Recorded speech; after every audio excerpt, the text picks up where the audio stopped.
Okay, moving on to some more problems here with acid-base equilibrium. So now that we've identified our weak acid and weak base reactions, we can think about the equilibrium constants that go with those reactions. So I have some generic equations here for a generic weak acid and a generic weak base.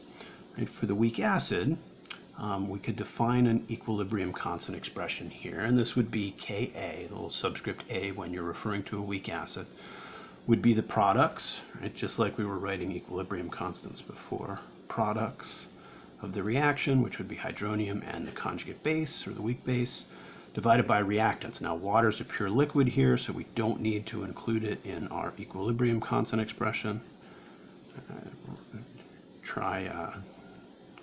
Don't try writing HA while you're saying water. That would be the concentration of HA there on the bottom of that reaction. I hope that's clear enough for you to see. So that would be for the acid. For the base, we have something similar, right? Again, water is a pure liquid here, so Kb for this reaction would be products. So this would be the protonated form of the base, which would be the conjugate acid, hydronium ion, right? And then divided by, on the reactant side, just the concentration of the base. Now, we said every acid's got a conjugate base, so there's a reciprocal sort of relationship we should consider here. Now imagine instead of just using B for base, I use the conjugate base of my weak acid, A minus.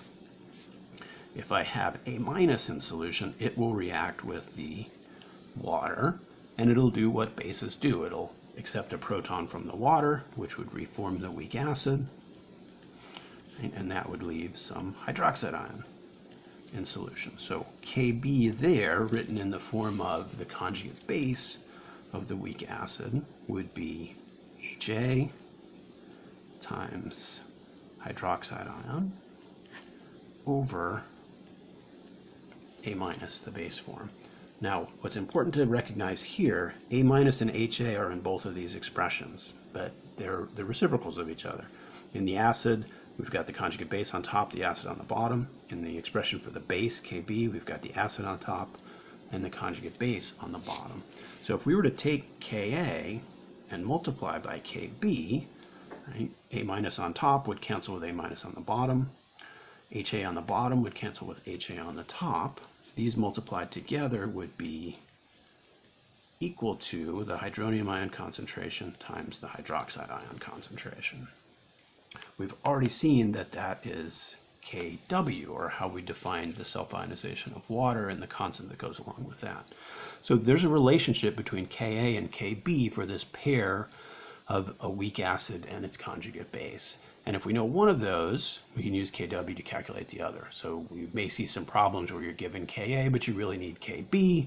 You can plug into this relationship to solve. We'll see that in a couple of the example problems coming up. But let's dive in here and look at a problem.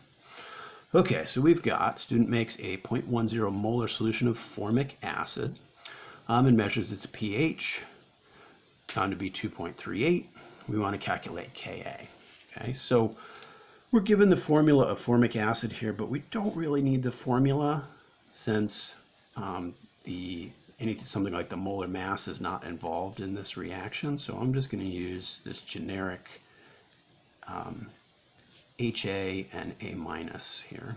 A minus in this case would be formate, the conjugate base of formic acid. But for acid base, unless you do need the molar mass somewhere along the way, you can use these generic formulas and everything will work out exactly the same. So there's my equilibrium. If I think about my ice chart, I know the initial concentration is 0.10, and initially there wouldn't be any products, right, because we haven't moved towards approaching equilibrium yet. Now, what we have up here in terms of the pH is information about what is happening at equilibrium. That pH is related to the hydronium ion concentration at equilibrium, which is something we could use to help fill in our ice chart. So if we think back to the definition of pH, that's the negative log of the hydronium ion concentration, and we're told that's equal to 2.38. Now, here we have a mathematical relationship. We have an unknown we're looking for, the hydronium ion concentration. We can solve for that. So if I move the negative I'd have the log of the hydronium ion concentration is equal to minus 2.38. Now I just need to do the opposite of the log. And if I do that to this side, it'll be gone. And then I need to do that to this side to keep the two sides equal. Well, the opposite of log log, or the base 10 log, is taking 10 and raising it to that specific power. So the hydronium ion concentration here would be 10 to the minus negative 2.38. Now, we've seen that back up here. For natural log, the opposite was raising e to the x power. For base 10 log, it's raising 10 to that power. So again, that's kind of there in your calculator as long as you know where to look for it. So let's raise 10 to minus 2.38, and that gives us the hydronium ion concentration in this solution is 4.17 times 10 to the minus third. Okay, now that would be at equilibrium, 4.17 times 10 to the minus third. That means the change as we approached equilibrium for the hydronium ion concentration must have been plus 4.17 times 10 to the minus third. Looking at the stoichiometry of the reaction, it's 1 to 1 to 1 for all the components. So the change for the concentration of the conjugate base would have to be the same.